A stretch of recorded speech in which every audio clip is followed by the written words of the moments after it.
Hello, everyone, and welcome back to Pete and Jeremy's D&D Time Game 2 this evening, an adventure I have entitled The Road to Greatness.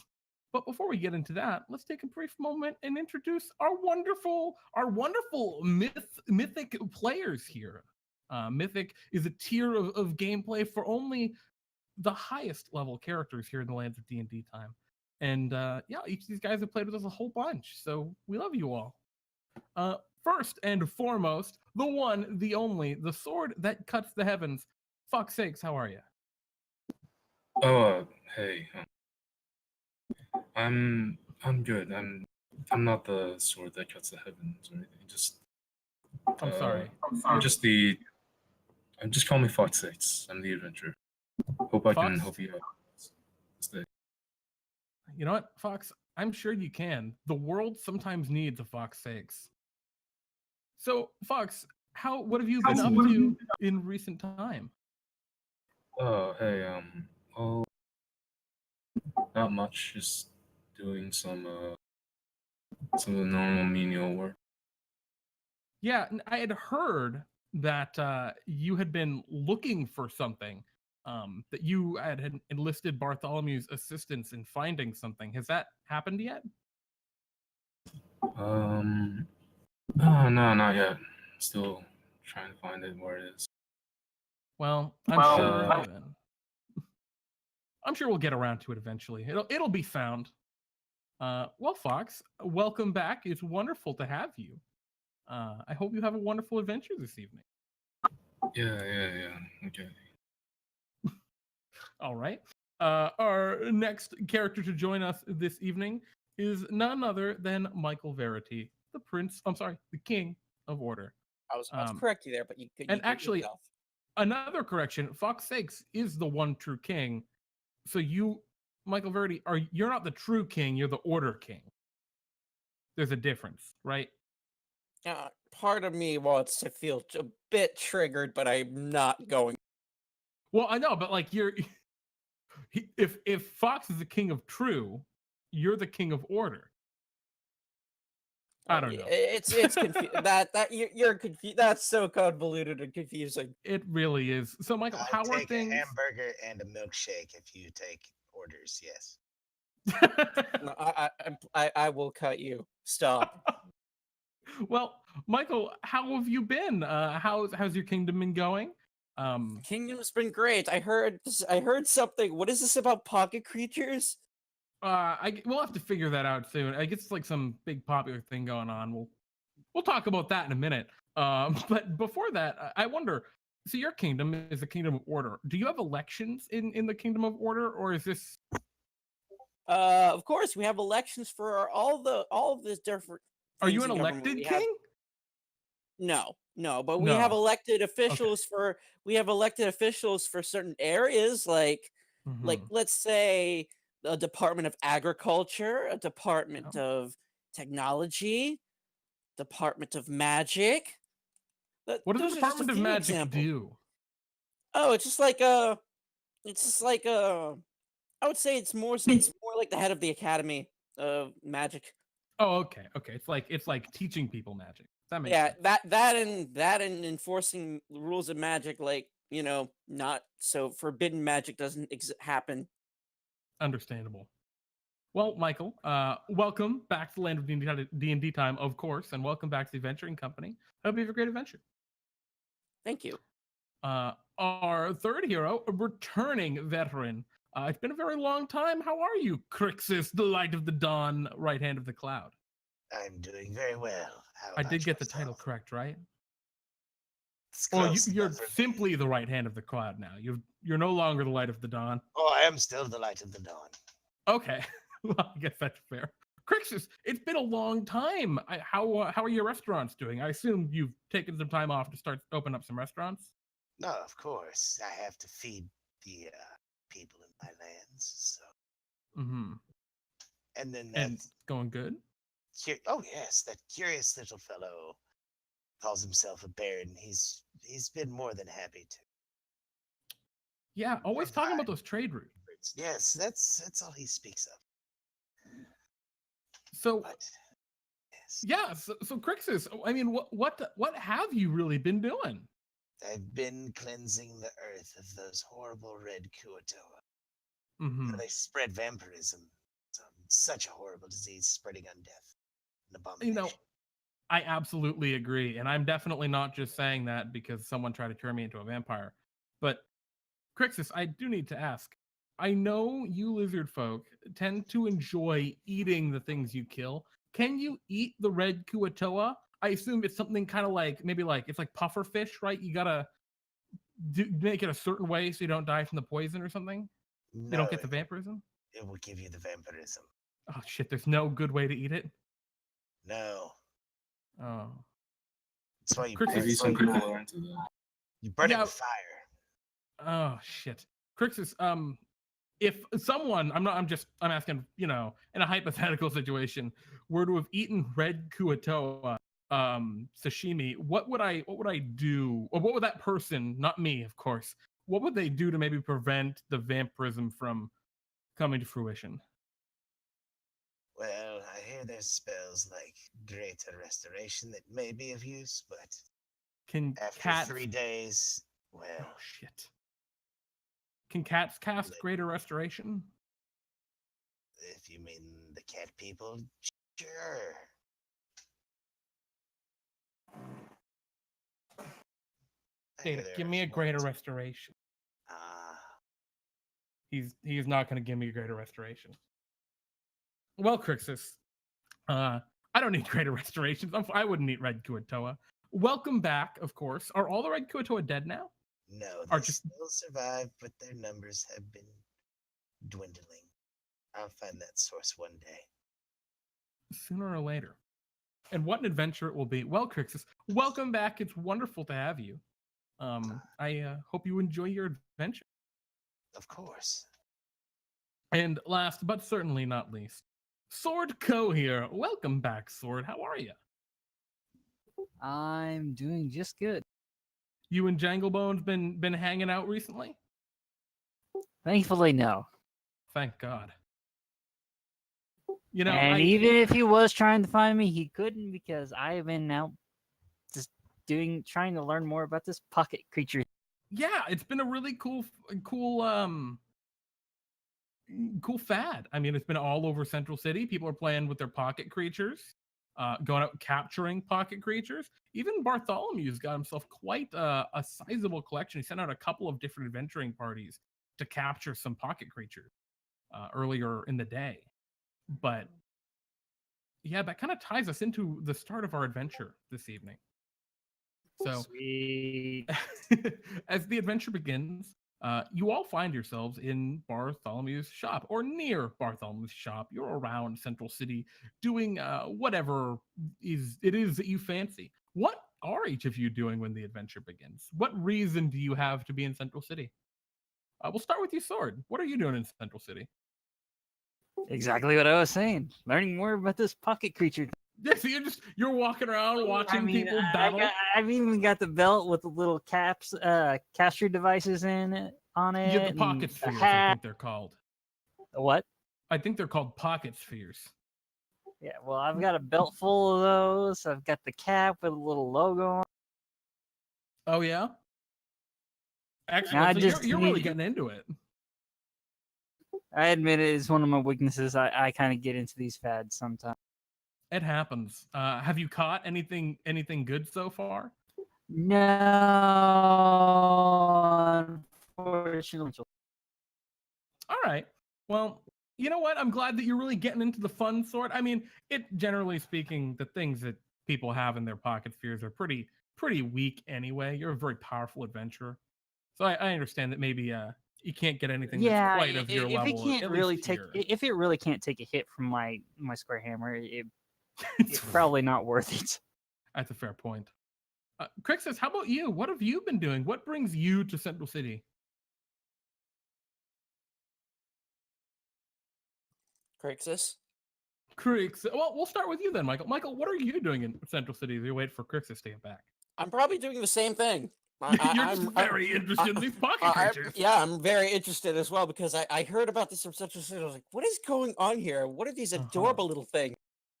Well, and it's strange because you heard about adorable little like fuzzy creatures and things like that, but as you've gotten to the city and you look around and you figured things out, it seems that people have captured just about anything in their little pocket spheres. Other people, some like hardly animate like plants that can't really do anything.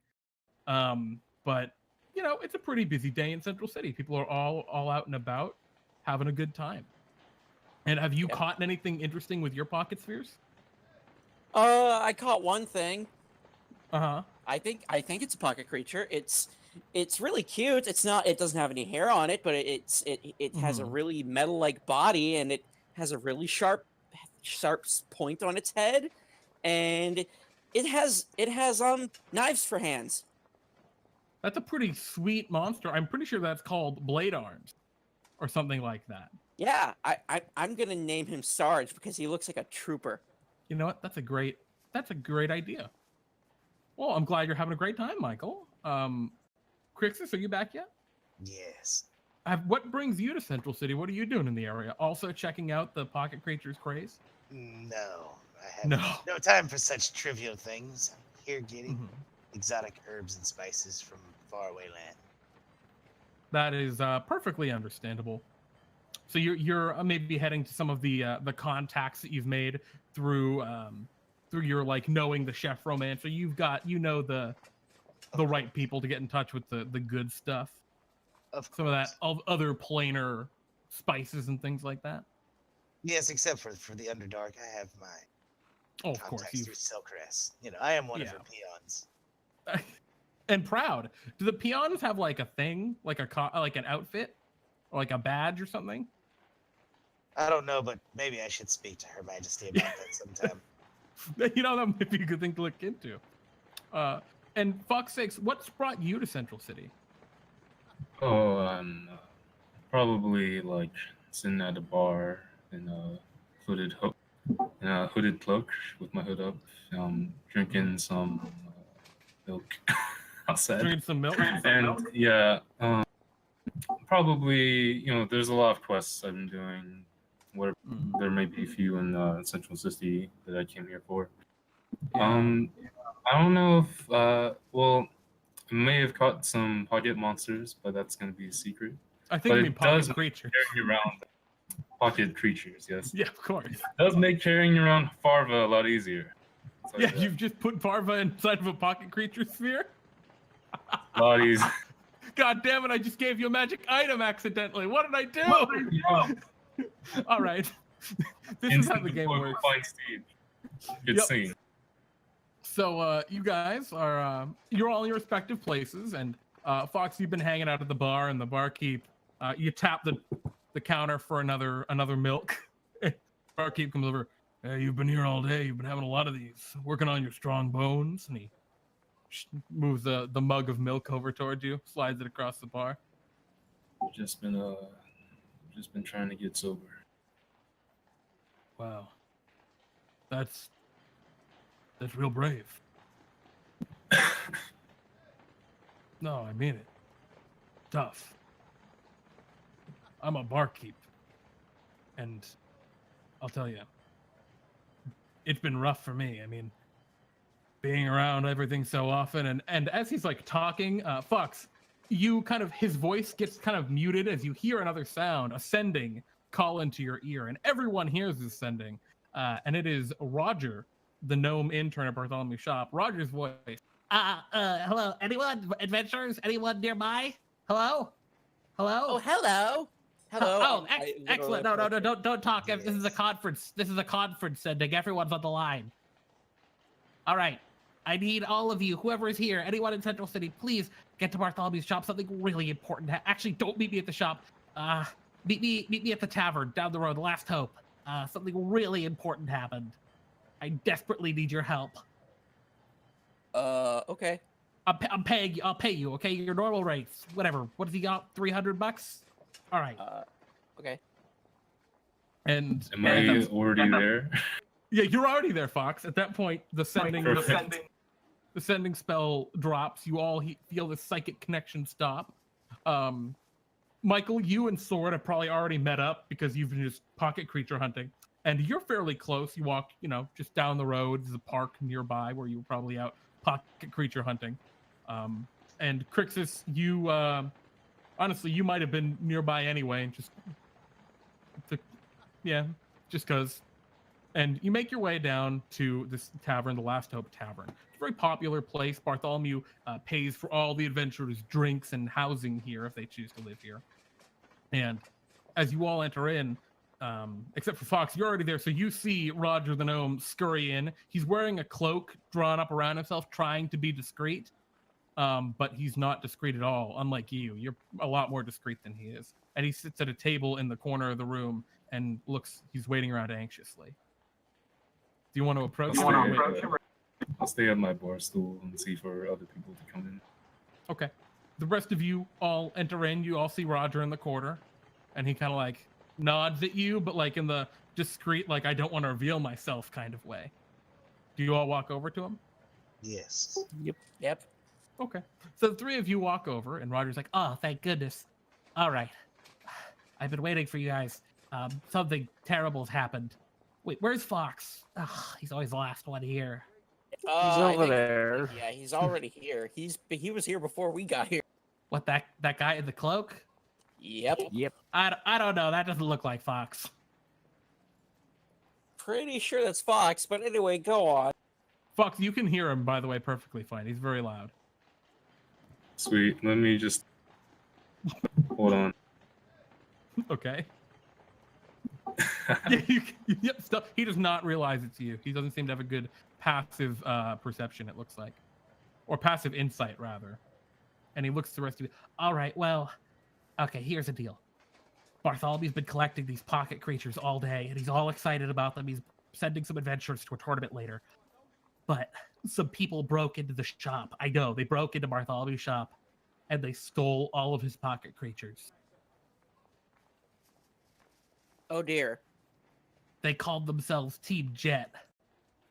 I'm pretty sure that one of them was a Mort. Oh Lord. I'm gonna need you to track them down and hopefully get Bartholomew's pocket creatures back. Don't worry, But Bartholomew can't know.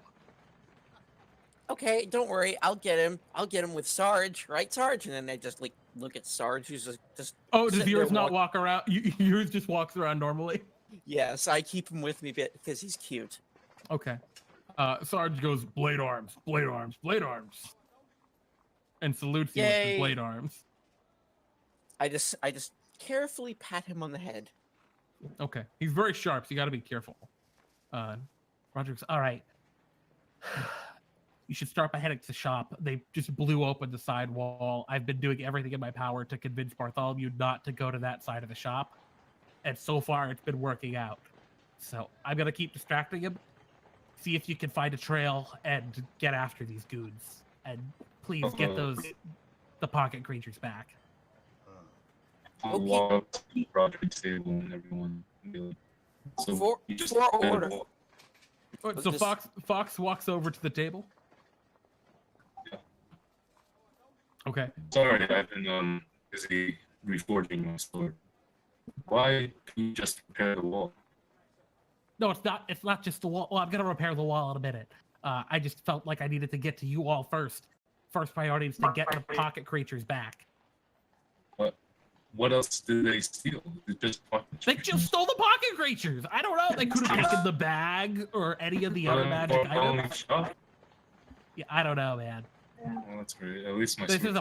is a plot hole I just can't understand. So, Yes, I don't think they knew what they were getting into.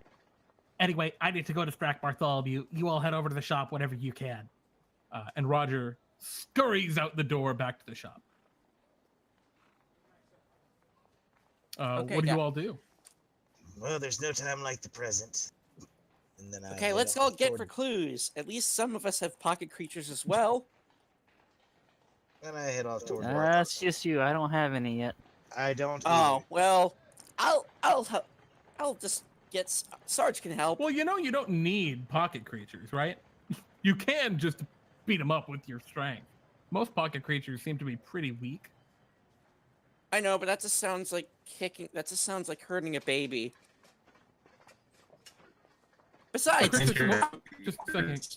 Well, when they're young like that, they're tender. So. yeah, no, we're not. We're not going there. I don't see why we can't do this thing. I hope to get Sarge really strong, because he's cute. Blade arms. Okay, so you guys, I guess, leave the tavern. Where's the first place you want to go? Head back to the shop, look around. What you move? Yes, we go to the. I say the scene of the crime is the best place.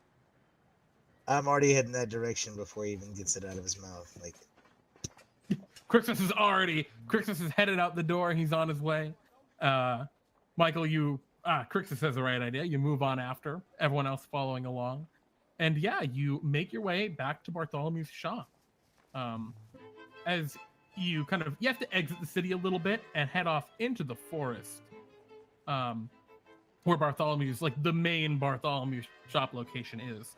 And yeah, as you get around and you look around it, you can see, in fact, there is a big smashed hole in the side of the building up near the roof. I want to say if there's any tracks leading away.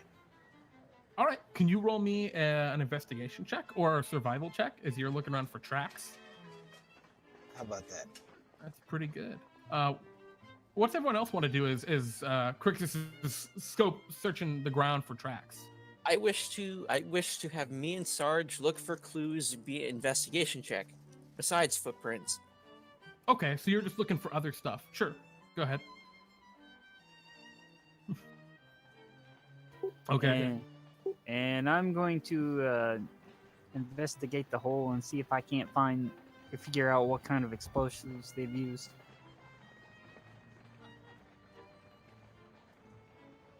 What kind of roll should I? You're looking for explosives? Well, just to try to figure out what kind of explosives they use. Yeah, I think you could do maybe like a nature check, looking at like the singe along the wall. They definitely use some sort of explosive. You're right. Okay. Ooh, yeah, looking at it, this could be a magical thing, like a spell. This could be a physical explosive of any kind. You have no idea. There wasn't a lot of fire, but that could have been Bartholomew's wards. You have no clue.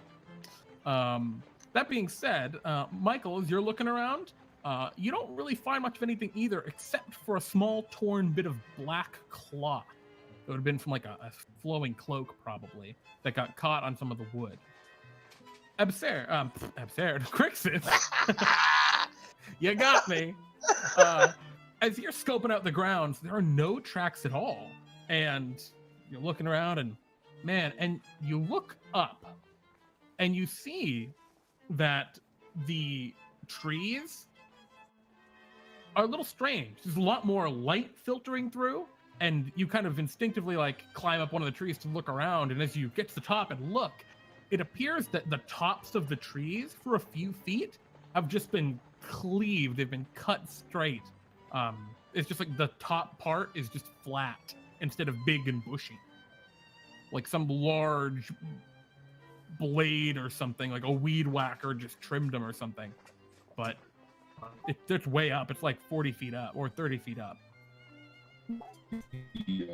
The creatures escape themselves.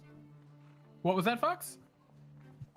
The pocket creatures could have escaped themselves. I can't really hear you, man. You're roboting a little bit. Yeah. But I'm not sure. You were saying, can the pocket creatures do something themselves? I think he just left. Oh, yeah, I see. He was reconnecting. Hey, Fawkes. All right, well, let's hope that we can get that beat boop back going, or hopefully not the beat boop going, but hopefully we get Fawkes back in a second. I also want to see what the hole was made by. Yeah, I think that's already been like looked at. There's no obvious. Nothing. Yeah. Obvious. Is there anything particular on the cloth that would have helped me? that I found? No. Well, probably not. Not even a logo or anything? It's probably like a letter M. That's weird. Maybe But I like should... it's like embroidered in down toward the bottom. Kind of hard to. Yeah. I don't suppose you have a pocket creature that could sniff it out, could you? I mean, unless Sarge can do that. Can you, Sarge? Blade arms. Sarge says. I give it. I'll just give the thing to Blade Arms to see it to my Blade Arms and see if it can even do anything. Can you roll me a d20 with advantage? Just roll me 2 d20s then. It'll be easier. Yeah, I just wanted. I rolled 2-5. What was that, Fawkes? I was just wondering, do you think these pocket creatures could have escaped themselves? You don't. I'd have you roll a check, but I think no way. The pocket creatures don't get powerful enough to do this kind of thing. You don't think? At least not that you've ever heard of. That being said, they're pretty new. So yeah, you don't think so? Maybe in like the second generation, or like at the very end of the first generation, they'll make some pocket creatures powerful enough to do that. But right now, there aren't. Nothing could rival Bartholomew's magic that exists currently.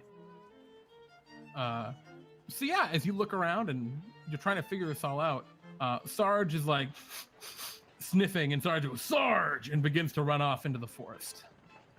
I run after him. Okay. Do you guys all follow? Follow suit. Okay. You guys run after, I'm sorry, he didn't say Sarge, he says Blade Arms. You run after Blade Arm, or Sarge, god damn it, into the forest. And you're traveling for not long, maybe a minute, just kind of chasing him down. He's getting kind of tired. He's slowing down because I think Blade Arms is not meant to run for a long period of time.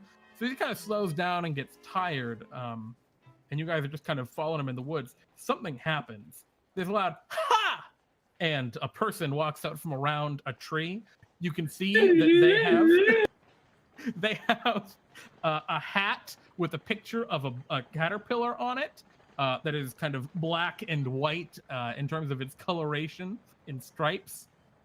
And then they're wearing a very kind of gaudy black and white costume with like it's shorts and a t-shirt with a big picture of a bug on the front.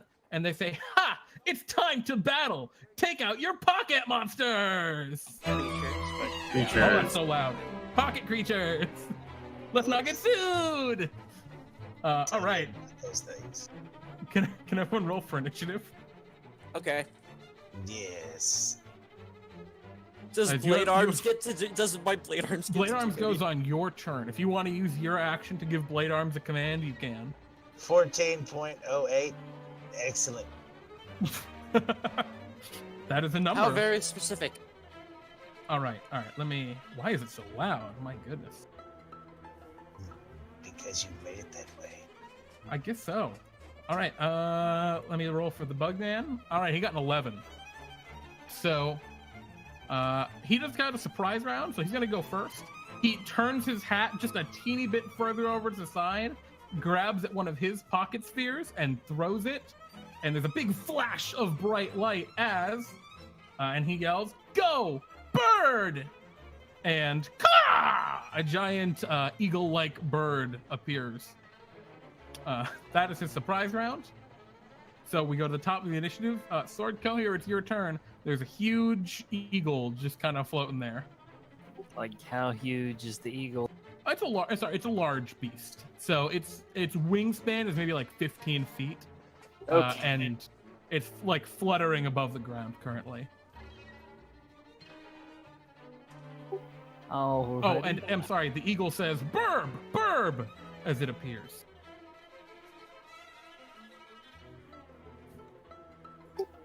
Alrighty. I am going to use my bonus action to, my action to summon my celestial wings and pull out a spiritual weapon with my bonus action.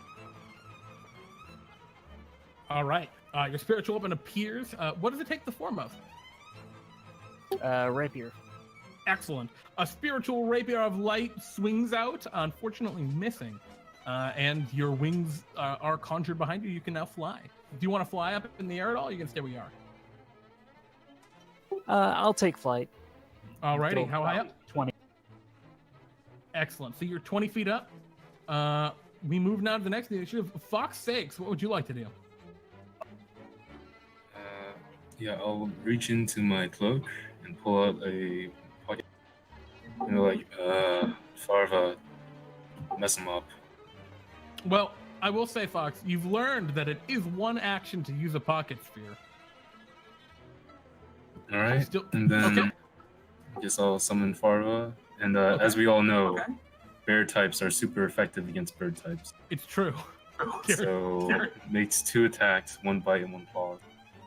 Okay, so you throw out your pocket sphere. Farva, a giant polar bear, appears. Now, Farva doesn't just say polar bear, usually. But as you throw Farva out of the pocket sphere, Farva says, polar bear,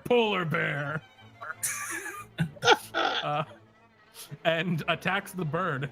You will hit with the 22, not the 11, and for 15 damage. All right, the claw rakes against the burb, and it goes, "Ah, burb!" And it's in horrible agony as it is severely wounded, as we have just described that bears are super effective against burbs. Polar bear! Is there anything else you'd like to do, Fawkes? No, just face palm. Okay. Makes it Foe's turn. He goes, "Ha! You'll never catch us. Team Jet's too powerful." And he's gonna say, "Burb, go use your wing attack." And the burb is going to fly forward and wing attack Farva. Shing! Does that hit? Oh no, the 10 doesn't hit. Not very effective. Okay. And then it will take a second attack as it flies by and goes for... Who's also on the ground still? I am. Yeah, probably you, Krixus. Shing! Oh, wow. A 24 to hit for 26 slashing damage. That's fine. All right, the wing slashes against you, and the burb flies back to its place in front of the person. And he's, "Ha! Great work, burb!" How All right. far away is this thing? Oh, it's about 10 feet. Or 15 feet, probably. It's your turn, Krixus. There's a polar bear up there. You're where you are, about 15 feet away.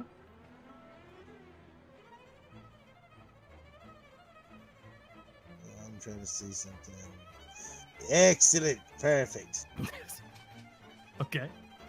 I invoke my mighty magical Ring of the Grill. Okay. Oh, shit. You polished the ring and you're gonna blast this guy? Yes. All right, you're shooting for the burb, right? Try. You can shoot for the burb or the guy. Your choice. I'm gonna shoot for the bird because it just attacked me. I'm just trying to. All right.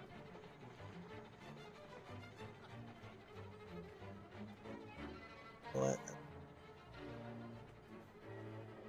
Oh, you still figuring out the ring?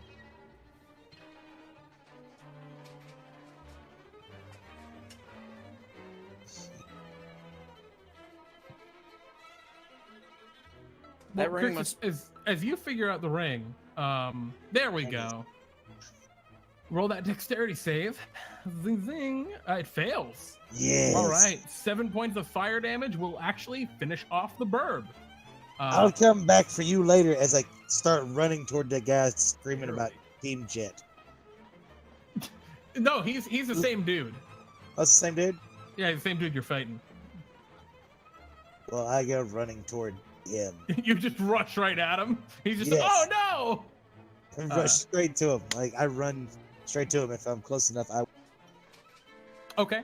So yeah, Get right up on you run right up to him. You're at him. Actually, there's one thing that happens. As the bird falls unconscious, rather than dying or anything, the burb flashes in light and reappears back in a pocket sphere. and the person, the trainer, apparently says, "Oh no, Burb fainted. All right, go, large bee!" And he throws another one, and a particularly large bee appears. Can't act immediately, but. And then the Krixus, you want to just rush past the large bee next to the dude? Yeah, right up next to him, and I'm just gonna start licking my lips. Ominously. Oh god. Okay. So he's like, this is weird. What's wrong with you? Soon enough.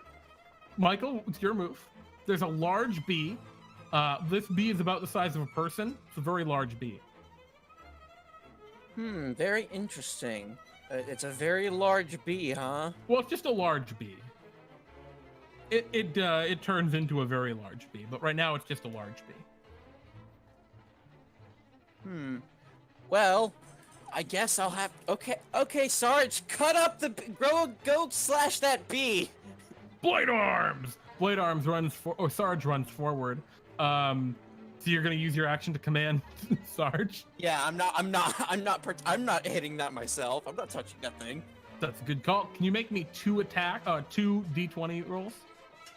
As Sarge attacks with his blade arms. Nat 20. A crit and a 6. The 6, unfortunately, is not going to hit even with Sarge's bonus, but the crit will. Can you roll me 4d12s plus 4? For Sarge's blade arms. Holy crap, Sarge is powerful. Okay, d12 plus 1. And Sarge, shing shing, misses with the first one, but catches the bee right across the abdomen. 24 slashing damage, I would assume. Oh, bee looks real bad. Large bee kind of buzzes around. Is there anything else you'd like to do, Michael? Nope. Okay. The guy you're fighting goes, "Oh no, large bee! Large bee! Use your sting attack." Oh wait, it's Sword's turn. Sword, it's your turn. Whoops. All right. The large bee looks pretty bad, and this guy looks very like, oh no. He looks like he's made a mistake. Throw out your Pocky monster creature. I don't have a pocket creature. Well, let's. I guess I somewhat do. Let's just say the bees have mutinied against their matron. You But it's not swing enough your to- hornet's nest. Oh, and barely missed the large bee. Damn. Is there anything else you'd like to do, Sword? You still have your spiritual weapon. And that will hit. Who you attack with the spiritual weapon? The dude or the bee? Okay. 11 force. Yeah, you'll nail him. The bee buzzes and collapses on the ground, and again, in a flash of light, disappears into a ball. And the person goes, "Ah, dang, you won!" Yeah. All right. I'll just go up to him Fawkes, and it's your turn. Yep. punch him in the face. Can you roll me oh my god. How much? Oh no. You might actually, oh boy. Yeah, he's unconscious. A black eye, a tooth goes just out, and he collapses on the ground.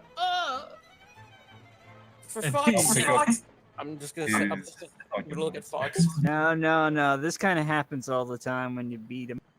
I'm gonna look at And then I Fawkes. put him into For the- Fawkes' sakes, we needed him to tell us where the others were. Oh, Hey, also, hey, hey. I'm sorry, something else happens. As you punch him in the face, a whole bunch of gold pieces just scatter on the ground. Looks like 220 gold pieces. I pick him up. All right, you take all his pick money. Pick up his Pocky monsters too. Yeah, it's weird. Like, you can't pick them up as you try to. Well, first they're pocket creatures, but as you try and pick them up, the spheres are just super hard to lift. You can't really get them. right, I I'll have an leave him. idea. I have an idea. It might wake him up too. And that's when I need to heal up a little bit anyway.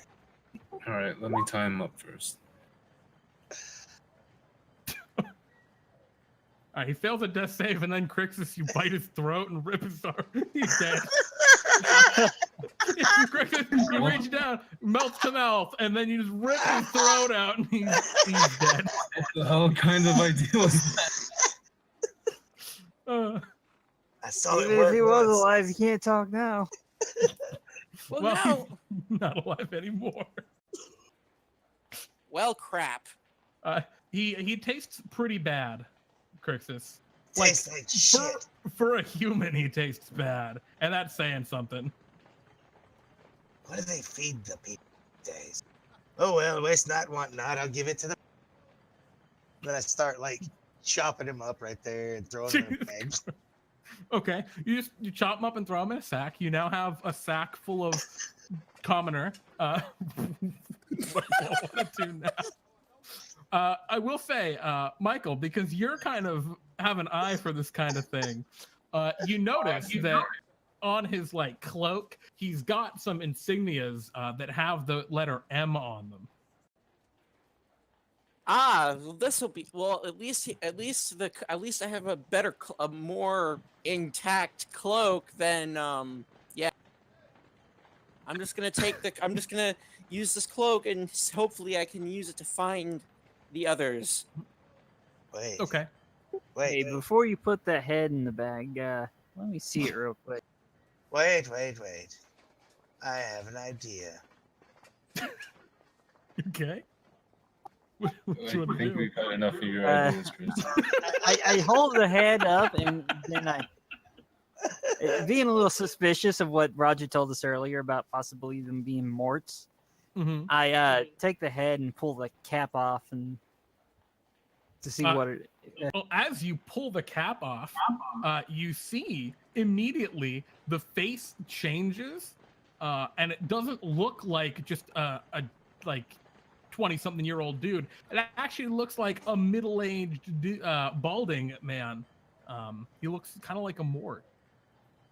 Bit of chin stubble going on there, and all of the rest of his corpse also turns into mort corpse. Well, that explains the taste, I guess. Yes. I have And another Ooh. idea. But really, I what do I do? I get a very interesting idea as I learn that there's a mort, and I look upon my mort earring that I still have on my possession. Hand me that hat.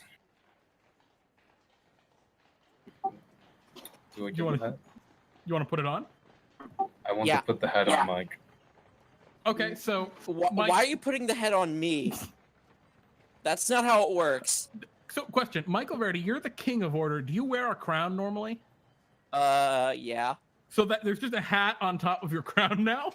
Nothing appears to happen immediately. Of like the cap. Yeah, the cap Well- is just on your head on top of the crown. Well, I put on the mort's earring anyway and turned into a mort.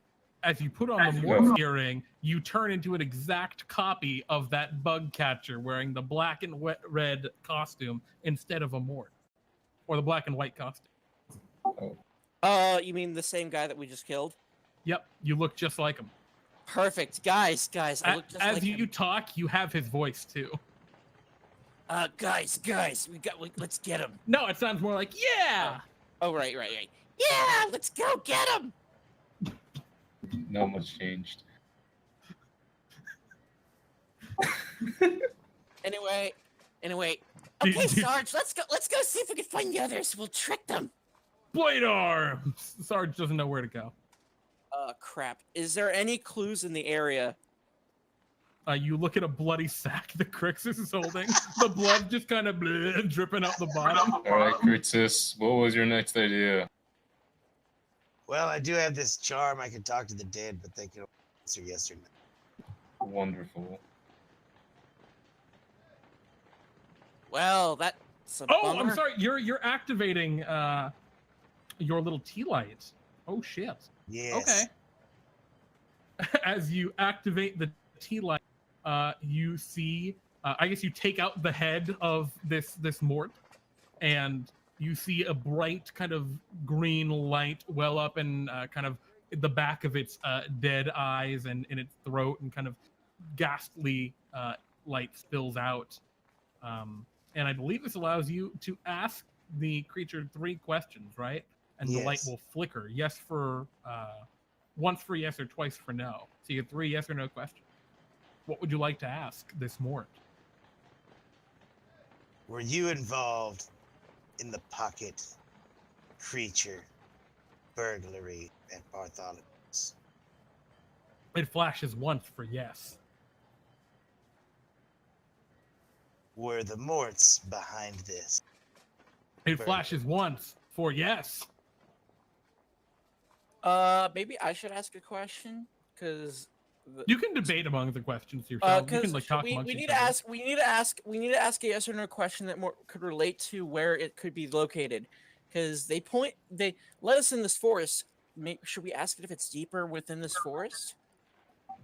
I really wish I didn't stop drinking.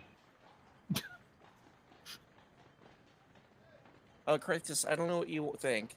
What we should ask it for the 3rd question. What do you think?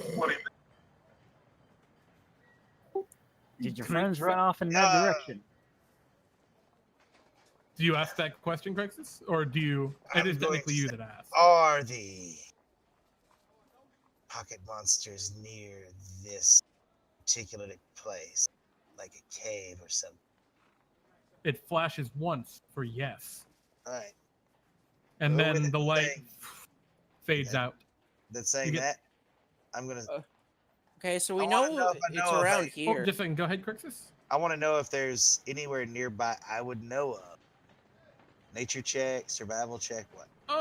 No, I think you know that there are some small caves in the hills nearby. I mean, you guys go to Bartholomew shop frequently enough that you know the area around it, at least passingly, even if you do teleport here most of the time.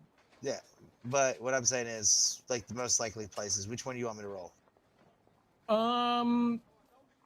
I guess maybe a nature check, right? What would be the best place to make like a base, right, or a camp or something? Yeah, you think you know of a couple of decent caves in the hills nearby that could be okay. Okay. I tell the group where I think they would be. What were you saying, Michael? Oh, I was just gonna say, so it's nearby, so that narrows the search area down a little bit. Mhm. But I have but let's see what, I don't know where we should go, so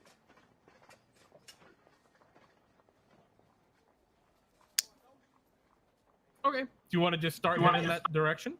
yeah, I'm just gonna follow whoever's going towards wherever.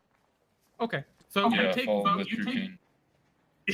you take one step and immediately another one of these trainers jumps up behind a tree and goes, "Ha ha! We're going to do a battle!" And I need you to throw for initiative again. I look forward, nice try. You take one step. I'm like, are you kidding? Like, could I just ask him, like, are you guys literally just gonna keep ambushing me every step I take? I'm just gonna ask. Says, "You'll never catch us. Team Jet's unstoppable." You wouldn't let me, but I was just gonna put you in the face again. Well, we gotta wait till it's your turn. He's got a surprise round. Oh, really? He does. That sucks. Seriously, with my 16 perception? Yep. Passive? Damn. Yep. This He's got guy's a surprise. He, totally. That's okay, Fawkes. I think you're gonna be able to punch him in the face real easy. So I'm assuming I'm assuming this one knows I already disguised myself. Are you still wearing the disguise? Yes. Oh, he goes, it's a team battle. You're on my side. Great.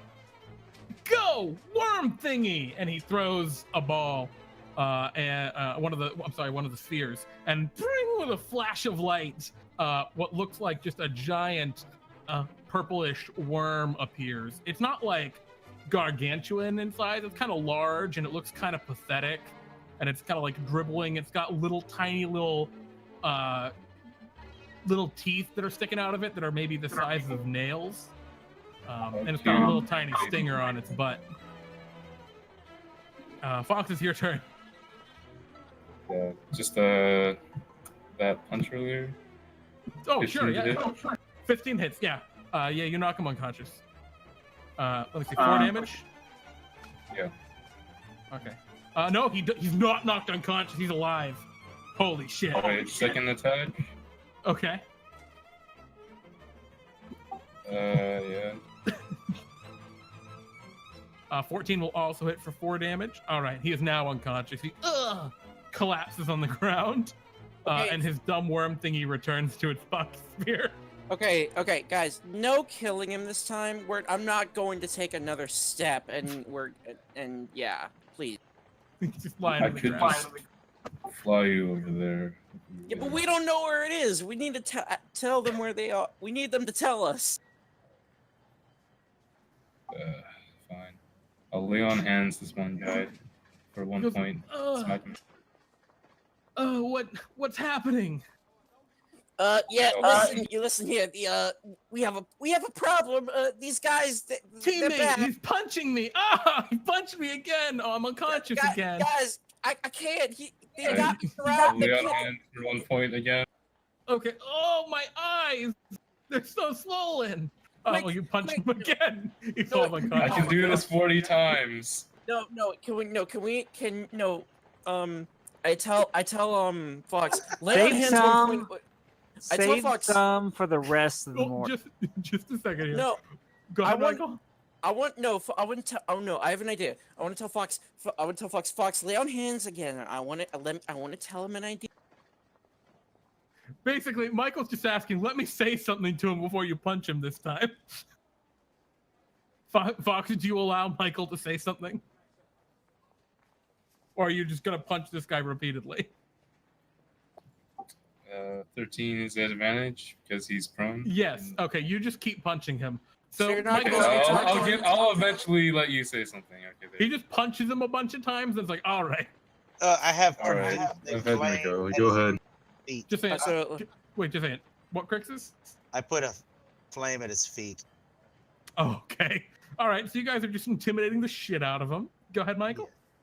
Okay, so then when he wakes up, I'm gonna tell him, "Hey, listen, buddy, we gotta retreat. You gotta take me back to the base. What's going on? Oh, my teeth were gone. Listen. Wait, did he remove his cap or something? No. Fawkes punched out all his teeth. Look, I don't know. We'll get your teeth back, I promise. But we need to get back to base. These guys they really kicked your ass. Why isn't your pocket creature helping me? I couldn't do anything. The guy just punched you in the face before I could do anything, and he's gonna punch me if I don't run away. And I'm not leaving you behind, buddy. Can you roll me a deception check at advantage? Okay. All right. So I go, I finally got here. And he throws all of his money on the ground and tries to run away. Fawkes, do you let him run? I'll pick up that money. Okay. Can I pick up all the money? He had 720 gold. Can I follow him? Yeah. He's waiting for you, Michael, so you guys can run away. Sweet. Okay, so Michael, you're running off with this dude? Yeah, I'm running off with him because he knows where the base is and I don't. Okay. Krixus, Sword, and Fawkes, did any of you pick up any of the money? No. No, I start chasing after. Okay. So, well, I mean, you know, Max is with this dude, right? I'm sorry, Michael Verity, disguised as one of these trainers, is with the guy currently. Right, but if we don't Yeah. chase, it won't look like we're actually. Oh, I gotcha. So he's part of the. All right. So Fawkes, you get all the money, all 720 gold pieces, because you actually took the time to pick it up. The other two, you guys chase them for a little bit, Krixus and Sword, and after a time, do you just like let them kind of get away a little bit? Or Yeah, but still within eye shot. yeah, you stay after him.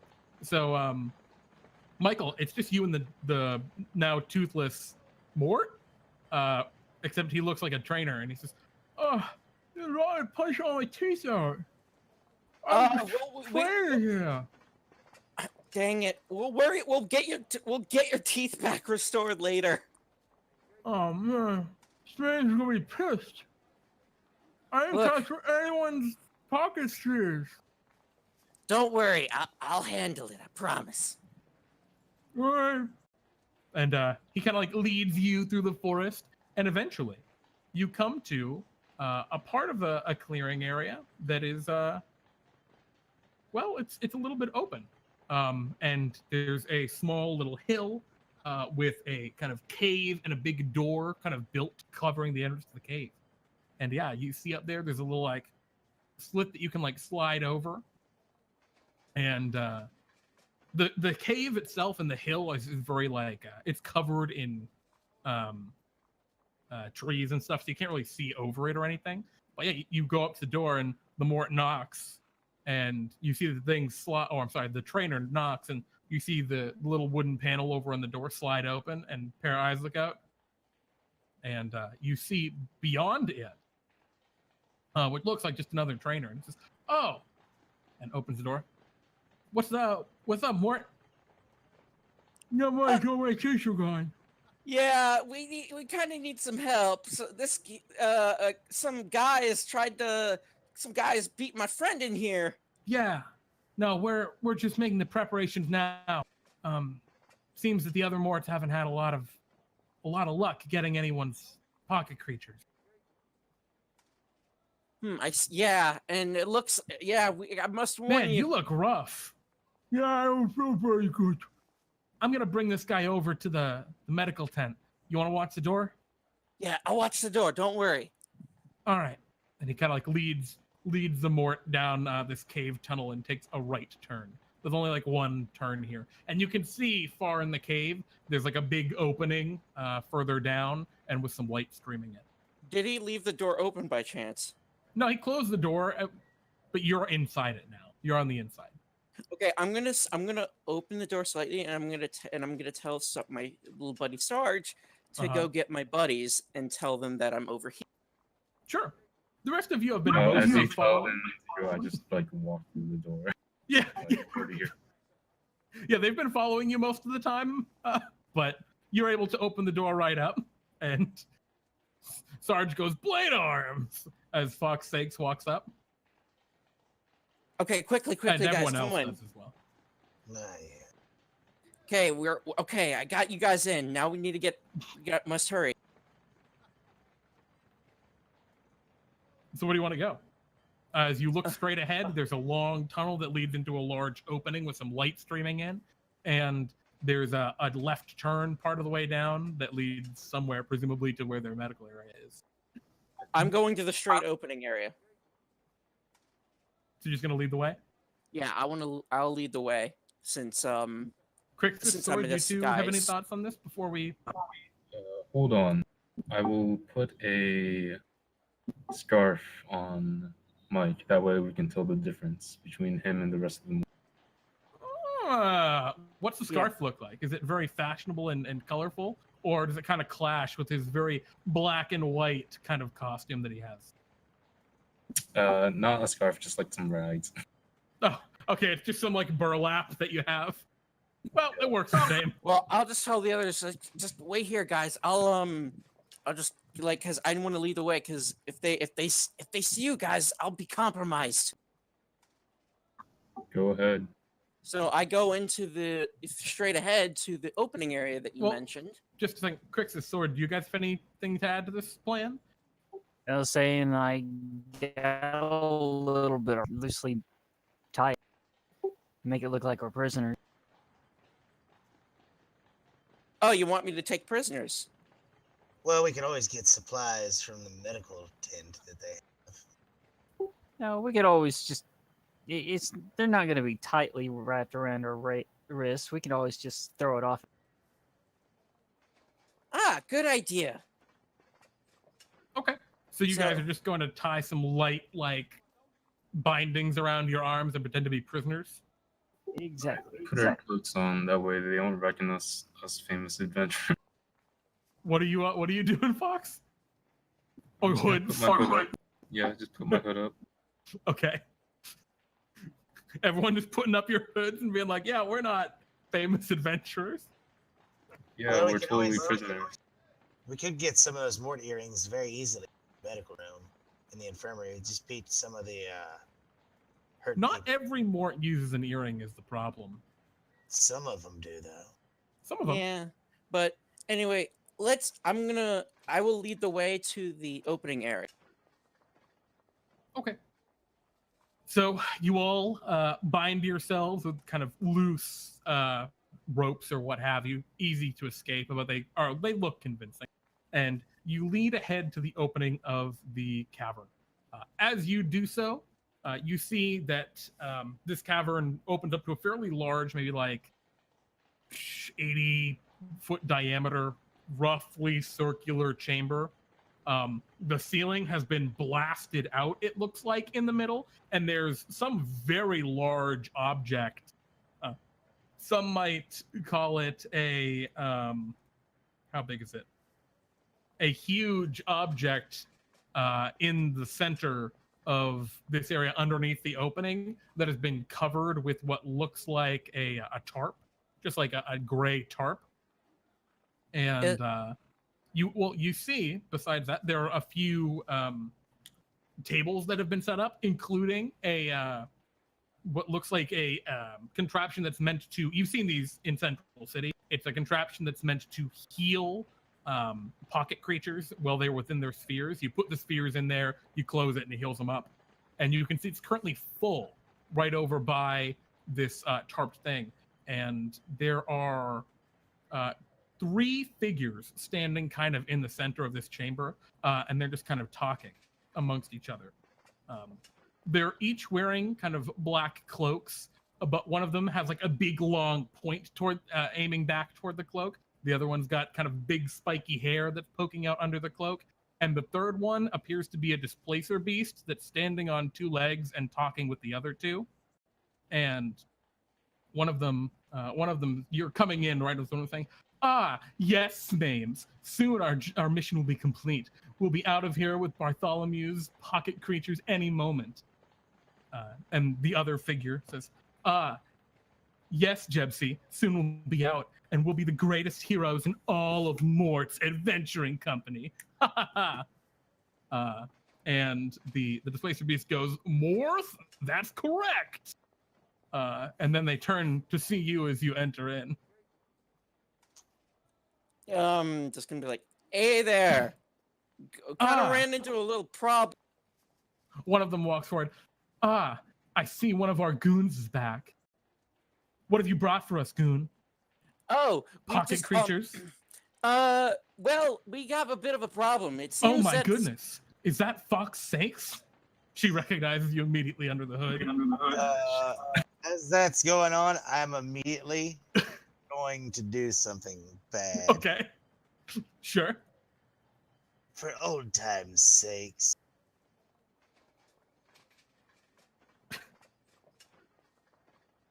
And she's in the middle of talking. She's like, "You brought us Bartholomew's greatest adventurers. This is going to be perfect." Me and the others captured them because one of them punched my friend's teeth out. And as you're like halfway through saying that, Michael, a giant blade of moonlight blasts down onto her, and she goes, "Ah!" As Krixus casts Moonbeam, and I need you all to roll for initiative. And I'm just going to be like, "Oh, you know what? Screw it, jigs up." And I immediately remove the cap and the earring and make my. All right. All right. Roll that 19. Oh my God! I love that advantage on the initiative, right? Why am I always last? All right. Sword's been doing real good. Wait a minute. Don't jinx it. Jeremy, roll that con save. Well, let me just roll the initiative first. Yeah. All right. So I don't need commoners anymore. These are the bosses. This is Jebsy, Smames, and Morth. All right. It's just such a murder. Morth got a 22.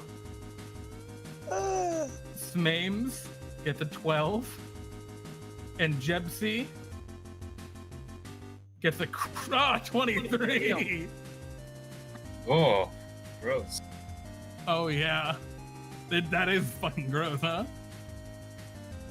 All right. And were you blasting Jebsy with that? Whoever was talking, the chick, yeah. Yeah, that was Jebsy. Yeah, blasted her. Okay. All right, she's gonna roll what, a Constitution saving throw? Yep. All right. She's great at those. 13? Now, my con save should be like a 15. Yeah, it's definitely not an 11. All right, so how much you hit her for? 18 radiant damage. All right, let me just mark that down. Got a lot of creatures this battle. Yeah. All right. So as you as you blast the radiant, betrayer! It's a trap! And then she jumps up backwards next to Smames, and she says, "Team Jet here at the speed of sound. Prepare to fight as we're going to crush you to the ground, Jepsy." And the other one says, "Smames. We can't finish this or else we'll get sued." And that's where their monologue ends. That's Jepsy's turn. Smames is going to rush forward, and he moves with like a trail of shadow following behind him. He's kind of got that big spiky hair on his head. And he reaches up, grabs his hair, and throws forward. And instead of a blade of hair, it turns into a fan of shadowy knives. So I need all of you to roll dexterity saving throws. I extend my cloak outward to protect us. Get plus my aura of protection, +5 to saves. Yeah, all of you are within the 10 feet, so all of you get a +5 to your saving throw. I forgot I have advantage on, but I have an 18. Well, 19 save. All right. So Fawkes, it looks like yours didn't include that, but you still only had a 14 with it. So Fawkes and Sword, both of you unfortunately fail, which means you're going to take 29 total points of damage, 10 slashing, and 19 necrotic. And I'm resistant to necrotic. Oh, that's important. Oh, you're both resistant to necrotic, son of a butt! That's right, boy! Aasimar, bro. All right, so each of you will then take, instead of that, you'll only take 19 total damage, but each of you will take a -2 penalty to your strength score as the shadows sap your energy. All right, that is the end of Smames' turn. Fawkes, it's your turn. What would you like to do? He also ran off to the side a little bit. So we take half damage that we succeeded, yes, right? that's correct. So Krixus and Michael should each be taking 14 total damage. Dude, that sucks so much because I can't use heavy armor now. Oh, so my no! requirement is 15. So. Oh, no. What does that do? do? Oh my goodness, you can't cast spells, can you? I don't know. I'm not sure. I'm sure I can cast spells, but like I think I get penalties. Right, you're still proficient, so you can cast spells.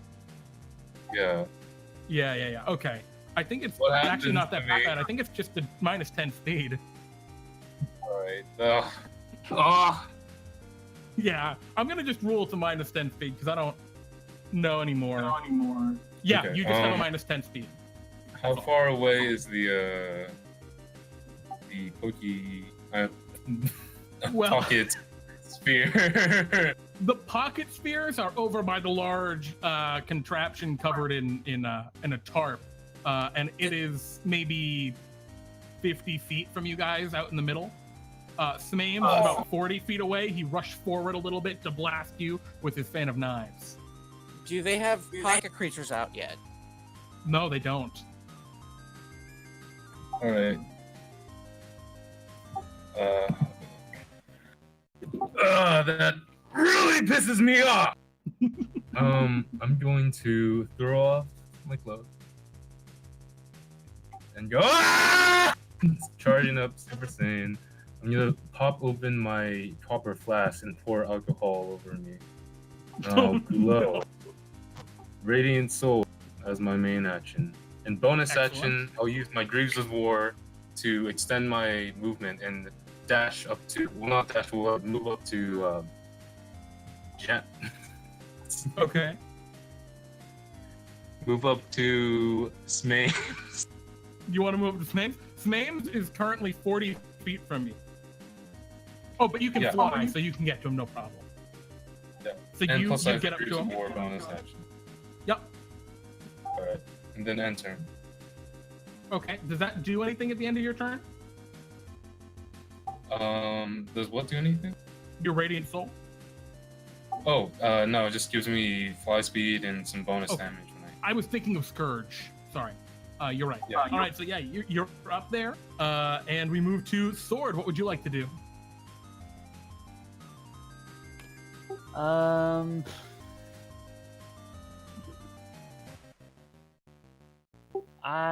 gonna cast use my bonus action to cast Mass Cure Wound.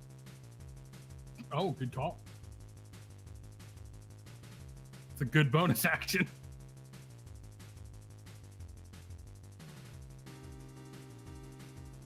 Holy what? Damn! Oh, Mass Cure Wounds. I think that's an action, isn't it? Oh no, I meant Mass Healing Word. I was gonna say that's a lot of health for Mass Healing Word. Yeah, I thought something was out there for a second. Nice. I mean, Whoops. I know you heal a lot, but okay, so it should actually be that 9 healing. Okay. For all of us. What kind of cleric are you, Sword? Protector or Discipline. I'm sorry, what kind of cleric though? Are you a life cleric? Yes. So shouldn't you be doing an extra 5, or is it just... I don't remember offhand. I'll look at it in a little bit. I'll just check it really quick. Healing Word heals for... Normally, it is a d4 plus 5. So yeah, you should actually be an extra 5 on top of that. So it's actually 14. 14 hit points to everyone. So you all gain 14 hit points. And what else would you like to do, Sword? And I will I'll fly upwards and towards So this cave is only about 15 feet high. It's not super high. Okay. But But there's it is in the room. middle, it's open. It's open to the sky. Okay, blast then it I'll open. kind of fly off to the side, but towards was it Smime? Smames. Smame. Okay. Yeah, Smames is very shadowy. He seems to really hate the light that's glowing off of Fawkes.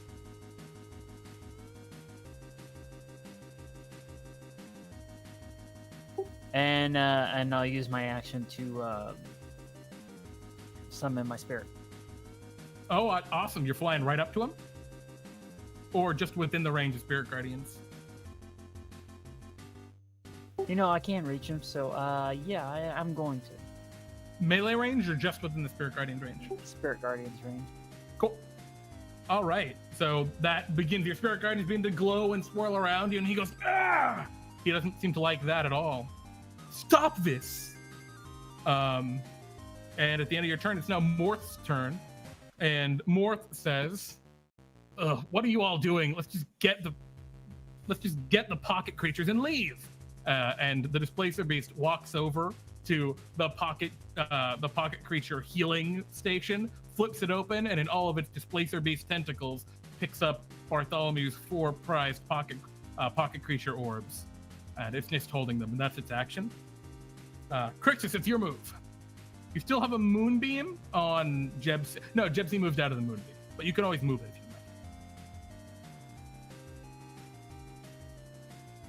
you like. Krixus? Did we lose Krixus? No. Nope. Oh, I'm going to move that onto Smames. Oh, on Smames. Okay. So it moves over to Smames. Ah!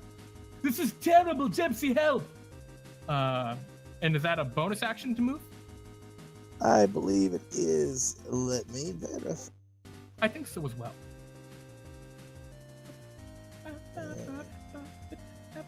Oh, wait, whoa. That's a low moonbeam roll. Such happens, though. Oh, I thought it did the. That's okay. Smames is going to succeed on his Constitution saving throw. So he would normally take half damage. But Smames is vulnerable to radiant damage. So Smames actually is going to take 2 radiant damage, even though he saved. What would you like to do for your action? My action. How far away am I from Smames? You're about 40 feet. And you can see that Sword is right up I'm sorry, about 10 feet away from him, and Fawkes is right up in his grill. So I'm about 10 feet away from him? 40 feet. 40. Because you guys are right at the entrance still. I'm gonna take my 30 feet movement. Sure. You have 10 feet, you're next to sword. I'm gonna throw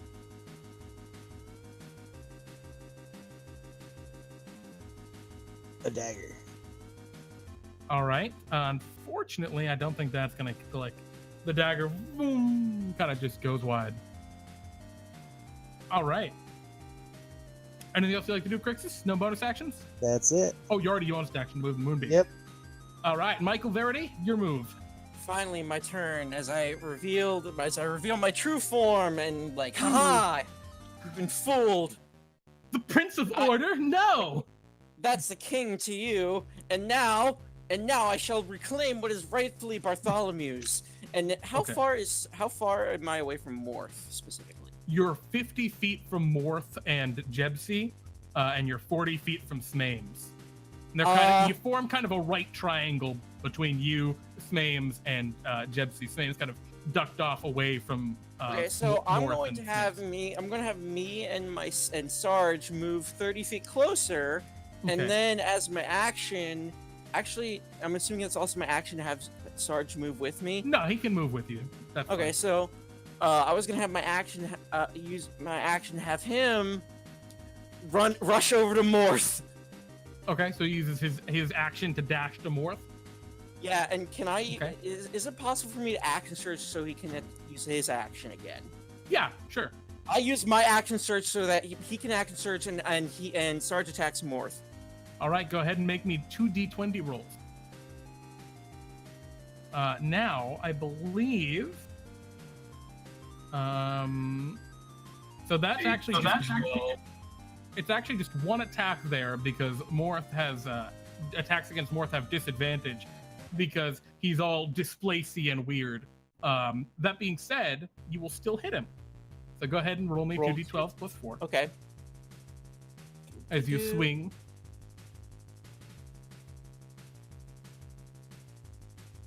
Alrighty. 10 damage. And then you want to take more second attack? I need 2 more d20 rolls. Oh, 2 more d20 rolls. Right. Okay. Yep. You just barely hit with that last one, too. I don't think I'm going to hit. Unfortunately, missing with that attack. And Sarge runs forward. Displacement go down after the first attack. Oh, you're right. The displacement is gone after the first attack. That being said, the 5 would still miss. So, Sarge runs forward, yelling, "Blade arms!" and slashes once, and you can see the kind of shimmering aura around Morth go down. That's the end of your turn, Michael? Yes, I tell the others, don't let him get away! Jebsy? Oh, that's me. Jebsy is going to go, all right, well, take this, Prince, King of Order. And she is going to flip behind the table. And actually, she's going to roll a stealth check. What's your passive perception, Michael Verity? 13. All right, she ducks. She looks like she's going to run past Morth, but she flips back around and shoots at you with a light crossbow. With advantage, so I'm going to roll to see if she crits. She doesn't. It's going to hit you for 8 piercing damage, and I need you to roll a Constitution saving throw. And for the poison? Yeah, unfortunately, I don't think you're within 10 feet of Fawkes 6 right now, so it's just your normal con save. I still That being said, you succeed, so you're only going to take 11 points of poison. So 11 plus damage. Yep. Plus her sneak attack damage. Oh dear. She successfully hid an additional 14 points of piercing. Shoots you in the shoulder. That's 32 damage total. Yep. Are you still up? Oh, I'm still up. You didn't even get half of my health down yet.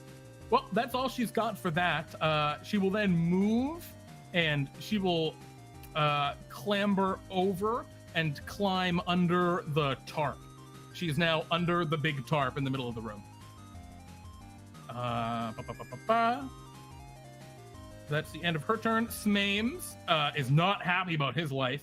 Can you go ahead and roll your Spirit Guardian, since he's starting his turn within them and is not going to be happy. Oh my god. You have 4th level spells already? Holy shit. I have 5th level spells, man. And you rolled really well. Oh no. What is a wisdom save? Yep. What's the DC? 17. All right, he got a 14 for that would normally be 25, so 50 points of radiant damage. Samantha goes, ah! Screams in agony as the radiant wave of your Spirit Guardians tears him a fucking sunder. I'm gonna see if he recharges his Fan of Knives. He does. He is going to. Oh boy. Yes, be very unhappy. He is going to book. He's just going to run. Fawkes, you get an opportunity attack. All right. As he goes to run away from you. Fawkes! I'm the sword that cuts the heavens, and you'll be done by turn 7. Oh boy. Yeah, you hit him. 25 hits. Doubles radiant damage? Yes, it does double radiant damage. It's gotta hurt. Fucking... He's not gonna be happy about this. So 16 radiant and 9 slashing. So that's gonna be 25 total. Mm-hmm. Are I'm you gonna doing smite anything him else? too. Okay, there we go. I was Yeah. waiting for that one. Go ahead. Yeah. That's what I was waiting for. Is he Oh, undead or fiend? He is in fact an undead. Oh. Yeah. Oh. Yeah, I know. He's a shadow. Shadow Mort. That's 42. Oh my Is god. Jebsy also a Shadow Mort, or is he just? No, Jebsy, she's a normal. Well, Just looks like a curious. human. All right, 42 damage. Oh my god. All right, he looks real bad. He's as he runs back, and he goes hair, and he runs 40 feet away and throws his hair out again. Able to actually not catch Michael Verity in this because he's too far back. And he's running away from the big thing. So this is going to catch Fawkes. Krixus, you're up there as well. And Sword, each of you. Can you roll me dexterity save? But you're all within 10 feet of Fawkes. So you all have a +5. Yeah, my amazing radiance protects. Oh no, Sword, go here! So Sword, you are gonna take 17 total damage after taking account for your necrotic resistance, and your strength score is decreased by 1. But for Fawkes, you're gonna take, oh my god, less than that. 9, 4. You're gonna take 8 total damage, Fawkes, and Krixus, you're going to take 13 total damage. Lots of different math between you guys because of your resistances. As And you the said Fan of 17? Knives are relatively ineffective. What was that, Fawkes? Do you have a question? No, I said. You said 17. Oh, yes, yeah. Gotta My- love resistance. Okay. My Sorry, aura is what? already included in the save. In yours? Yeah, it's already. Oh, all right. So in that case, you're also going to take 17 and have a -1 strength. Yeah, okay, I got Yep. that. Cool. Awesome. So that is Smames' move. Oh, I'm sorry. That was Smames' move. Fawkes, it's your turn. Wait, what happened to? Did we skip some turns? What about Morth? Morth goes after Sword, so Morth doesn't go yet. Oh, All right. So Fawkes when he just is, got an opportunity attack, so it feels like an extra turn. But Yeah. so I'm up next soon. Then. Mhm. I'm gonna use my Grooves of War to bonus action, like dash up to him, so it should be right up in his. Yep. He's 40 feet away. All right. So keep in mind you have a -10 speed. yeah, but the Grooves of War gives me Oh, plus right. 30 speed. Yep, move plus bonus. You're right. You get right up to him. and you will actually connect. That was the first one. I'm gonna smite. And the ring. All right. I forgot the plus and shing! Plus 2 damage. You're plus 2 Bring out damage. my sword again. Yeah, I gotta get that. Shing! And Absolutely, 100%. That's how you get your 2 damage. Okay, what's the total? And are you smiting? yep. Okay, so it's gonna be 16 from the radiant, plus 17 from 19, 16 plus 19, 25, 35. And oh my god. Yeah, you kill him. He blows up. Sword, as you cut your blade, it seems like the air itself kind of sparks and tears as brilliant white light shines down as you cleave Smames in twin. Who's gypsy! And he explodes into a little poof of black smoke and is just obliterated. His clothes just falling on the ground. Okay, and turn. Alrighty. Sword Coheir, what would you like to do? Wait, You can- I'm confused about the turn order. I thought. No, Fawkes got an opportunity attack, so it felt like the order got weird, but we're good.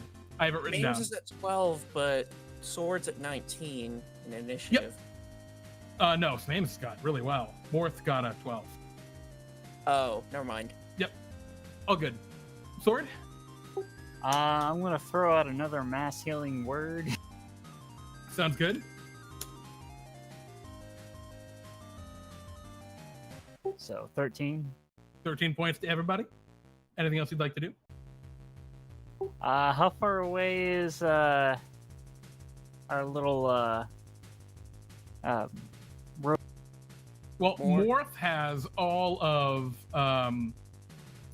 the spheres currently, all of the pocket spheres, the displacer beast, and it is Right. over by the big tarp covered thing. how far away is that though?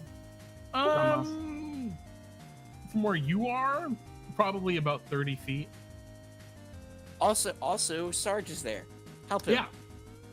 True. All right. Then I guess I'm going to fly over there and give Sarge and thwack? take a swing. Huh? Oh no. Now I don't know if Smames is dead. I don't know if Morth's displacement is back or not. No, it's not. So you don't have any disadvantage. You can just swing normally. If you want to make an attack. Oh shit. Alright, you hit him. Alright, 25 points of damage on Morth.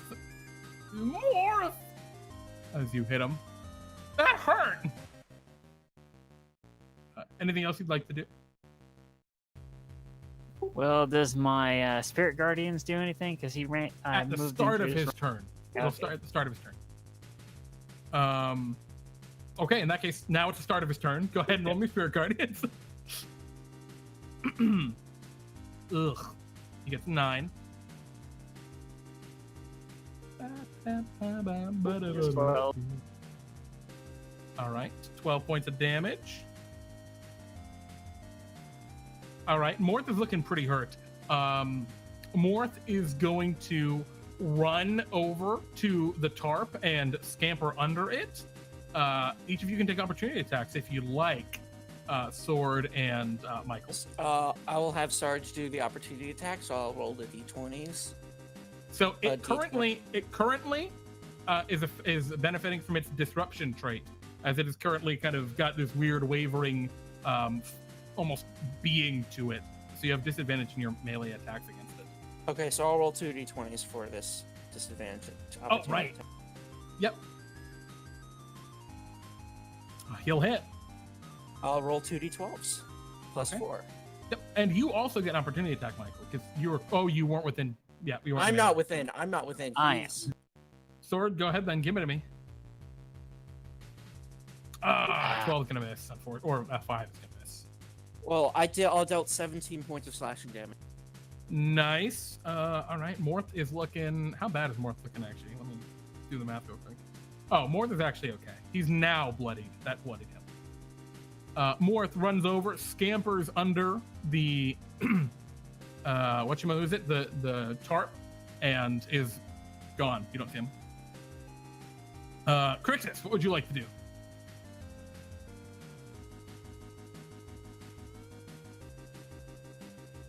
Krixus? Krixus. I'm gonna move my moonbeam to where just went. Oh, just right over the tarp? Yep. Okay. It appears over the tarp and begins to burn down. I guess I'll just roll that stuff now. Go ahead and give me the damage for it. Just straight up. There's no roll on this. 11 radiant. All right. What else would you like to do? You are about 30 feet from this tarp, which is in the middle of the room. I go running. Okay. You run right over to the tarp. Takes about 30 feet of movement. It's on top of some huge thing. You don't know what it is. Guess we'll find out soon enough. Waiting. Do you want to do something with your action? Rip open that tarp. We must get in. Yeah, I'll just cut it open. Sure. I mean, you can cast spells, if you want. Yeah, I'll just cut it open with my silver scimitar. All right, your silver scimitar slashes up the side of it, and as the tarp kind of falls away now, you've cut it. I mean, it's like held at the bottom by like sandbags, so it slides off the other side, and you see underneath a terrible helicopter. It's got like huge spikes coming off the sides of it, and it's colored in like black and red, and has what looks like a giant, almost hellish face at the front of it. And you see Jebsy and Morth up in the helicopter. And Morth currently has all of the pocket spheres. All right. Michael Verity, it's your move. I'm sorry, Krixus, was there any other stuff you wanted to do? Yeah, that's it. Okay. I was gonna say, is the helicopter currently flying, or is it on the ground? It's currently on the ground. Jebsy looks like she's trying to start it. Well, I'm going to damage all three things at once. Sure. With I'm just gonna look at this thing like, I'm not letting you get away. In the name of justice, let me casually cast this with all my charges. Oh, here we go. You aim out your sword and blast with your full force. I'm assuming that the helicopter itself takes the full damage, and they must make. Ooh, Jebsy's gonna critically succeed. But and actually, I will roll for the getaway helicopter. Getaway helicopter gets a 9. All right, so you do how much damage? 49. 49 radiant. All right, the helicopter takes 49 radiant damage. Jebsy is going to. Does she have evasion? It's not a dex save. All right, so she's still gonna take half damage, which is gonna be 24. Yeah. Cool. And Morth is defeated as your blast strikes him. He goes, Morth, that's wrong! Because he can't say right because that'd be copyright. And he disappears. Yeah, assuming you lock him in prison. Yeah, I lock him in prison. All right. He is banished by your blade of justice, along with all of the pocket creatures, to be recaptured in the indefinite future. Wait. All right. Wait. So I failed the mission. No, you succeeded the mission. You have them. Oh, good. They're secure. Nice. Yeah, you pocket sphered them into your own little. Pocket sphere, the pocket sphere. So you can pocket sphere while you pocket. Anyway, is that the end of your turn, Michael? Yes, that's the end of my turn. The getaway helicopter spins to life, and it is going on just an absolute rampage now. Jebsy is pissed. And all right, so she is going to fly directly toward the group of you. So toward you, Michael, because you just blasted her. with her flesh-slicing strafe as the getaway helicopter begins to go. I need a bunch more dexterity saving throws. That is from Krixus and Sword and dear. And none of you are within the range of Fawkes currently. Oh man. All of you are going to take 22 points of bludgeoning damage and get pushed prone. Oh, sorry, it should be slashing damage. I'm bloodied. And she just came within range of. That is spirit. true. So go ahead. Am I in there too? What was that? Am I there too? Am I in there too? No, you're not. You're not in the range. Fawkes is not within the range. 17. The getaway helicopter gets 16, which I think saves. It'll take half damage. No, 17. Save Yeah, throw. but it rolled a 16, which is gonna save, right? No, it needs 17. Oh shit! I'm sorry. I thought you were talking the damage. Man, that's a good save. Well, 17, All right. 17, yeah. Yeah. And then after she uses that, she's going to fly the helicopter back over to the exit and fly 10 feet out. So she is now 10 feet up into the air, flying out toward the sky, trying to make an escape. Fawkes sakes. I'm sorry. Yeah, Fawkes sakes. It's your turn. Fawkes, don't let him get away. You think you can get away? Well, I can fly too. How far are they from me? From you right now, probably about 60 feet because they are up a little ways too. But I think with your boots of your greaves, you should be fine. Yeah, okay. So then, yeah, I'll just Those let them items are fly so out good. then. Yeah, man. Do I have an action to? Yeah, you still have an action. Alright, we'll attack the helicopter. Okay. Bonus action, Divine Favor. Okay. As you attack the helicopter, the first attack that turn, I need you to roll a dexterity saving throw. Oh, I'm sorry, you missed. Ooh. Never mind. Alright. Shing! Shing! Unfortunately, you Use my missed. sword and then go back and around and slash at it again. I'm just not used to you missing. All right, that one hits. 23. Now I need you to roll a dexterity saving throw. As hellfire blasts out from it toward you as you strike it. That will actually that'll fail by 1. So. Oh, I'll use my lucky rock. Oh, all right. I've got an Never advantage in mind. the future. Well, or whatever. You take 10 fire damage. Okay. And how much do you hit it for? Let's see. I'm gonna smite. 12 plus, I think it's 12 plus 25? 11. 25 plus a 10 smite. plus. Okay. All right. Yeah, 35. Yep. Okay, good. End the turn. Helicopter is pretty badly damaged. Sword Coheir, what would you like to do? Helicopter is currently about 30 feet from you, but you're prone. To opportunity attack? What was that? Prone to opportunity attack? No, you're knocked prone. You were knocked prone by the helicopter when it slammed into you.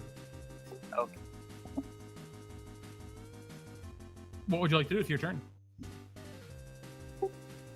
Well, you know what? I'll use my bonus action. Throw out a spiritual weapon. Okay. That will barely miss. Big old helicopter. And then I'll use my action to throw out a flame. Oh, Yeah. smokes. All right. She tries to maneuver. DC Swerving. 17 dex. Okay, she got. She got it, and she's resistant to. Oh, actually, yeah, it's a resistant to fire damage. On top Right. of that, the radiant damage still hits fine. So she's gonna take only 3 points of fire and 5 points of that, so 8 total from the flame strike. Is there anything else you'd like to do, Sword? I can't very well do much else. All right. We move to the next in the initiative order. Krixus. I dispel my moonbeam, and Okay. in place, You're welcome. Oh no! All right. So this knocks things prone, right? If they fail. Yeah.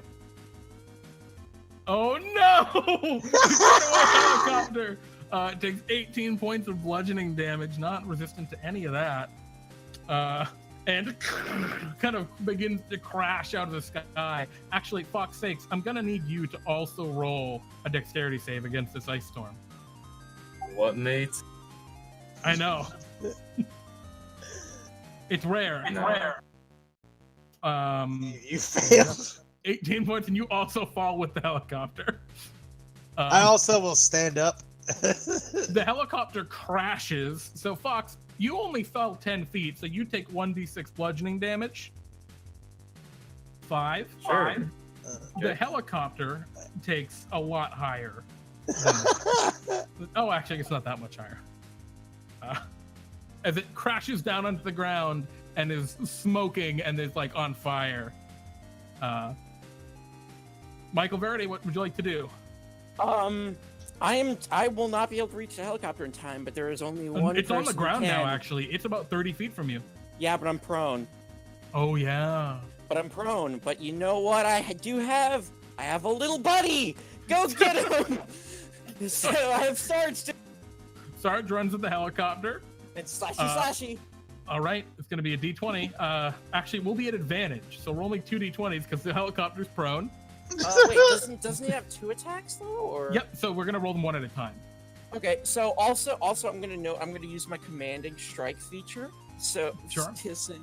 Oh, give him an extra attack. Nice. No, it's not give him extra. Oh, no. Well, I'll give him a 3rd attack. Yeah. Sure. Go ahead and make your Commanding strike. attack roll. It's a d20, or 2 d20s because you have the advantage. That hits. All right, I'll that'll roll hit. again. Yep. That will also hit. And boom. That one misses barely. Okay, so I'm going. Okay, so 4d20, 4d12 plus 10. okay.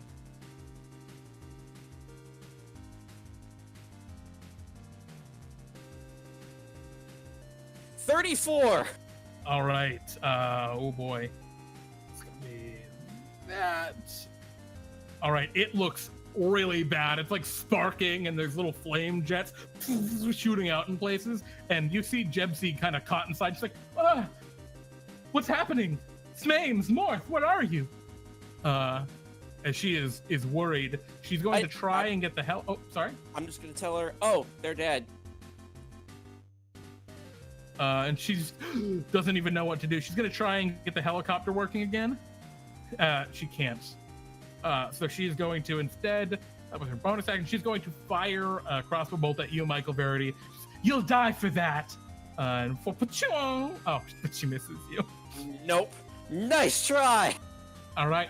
Fawkes, what would you like to do? The helicopter is like about to be obliterated. Yeah, I did a 3-point landing and I get up heroic.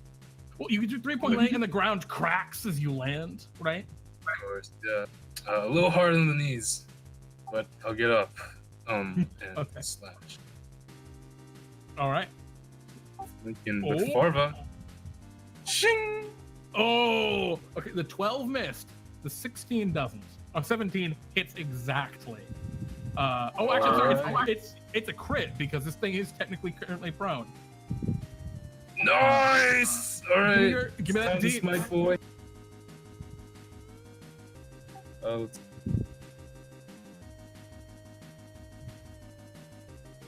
You hold up your blade.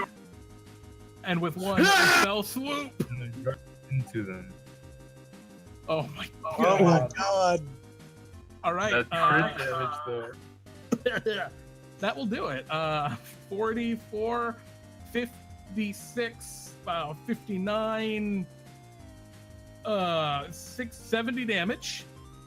Fawkes sakes, you obliterate the helicopter with one fellow swoop. Your blade cleaves directly through it.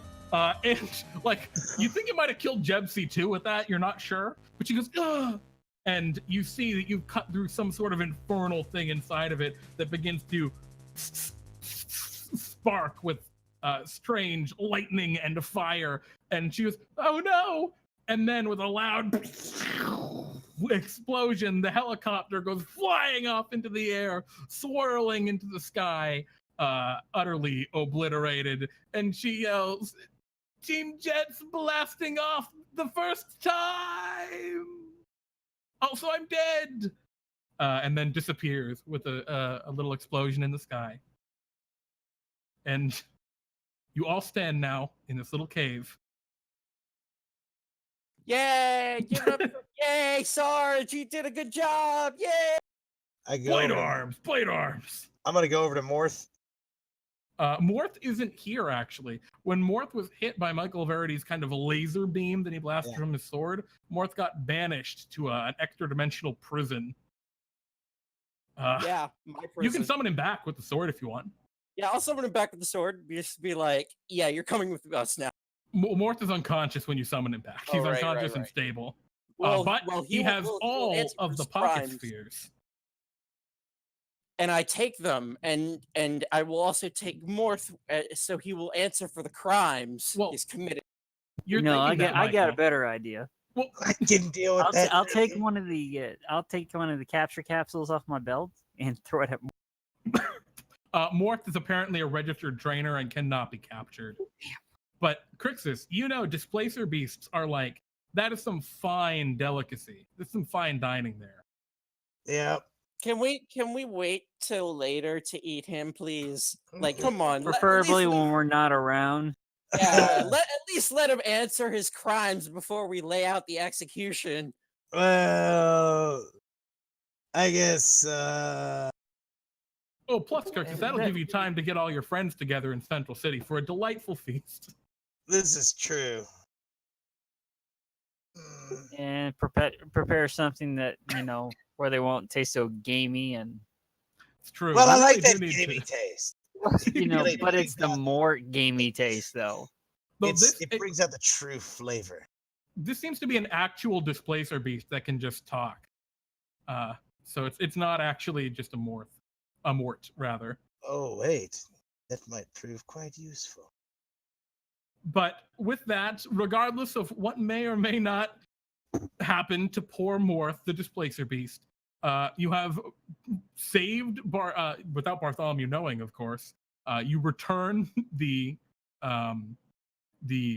pocket spheres to Roger, who thanks you all very much. Thank you, everyone, for doing that so quickly. That was incredible. I managed to patch up the wall, and I don't know what was going on. I think it was just a blip in his defenses. But here's all your Bartholomew bucks, just like I promised. Thank you, guys. This is gonna be great.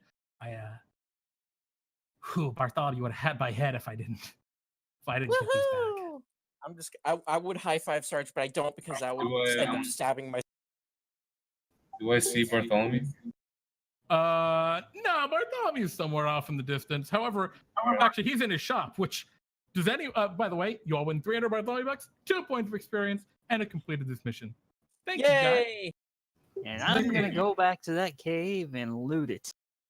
Yes. Well, and I do want that healing station they had there. Oh, it was garbage. Bad. It's more healing. Odd question.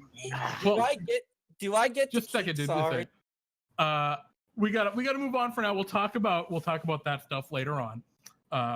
But for now, would anyone like to shop in Bartholomew's shop? No, I'm saving for the choice. Understandable. Bartholomew, did you hear about Roger's I'm saving as well. Saving as well. You monster. What was that, Fawkes? See you later. Oh, what was that? Oh, I guess. Okay, go ahead.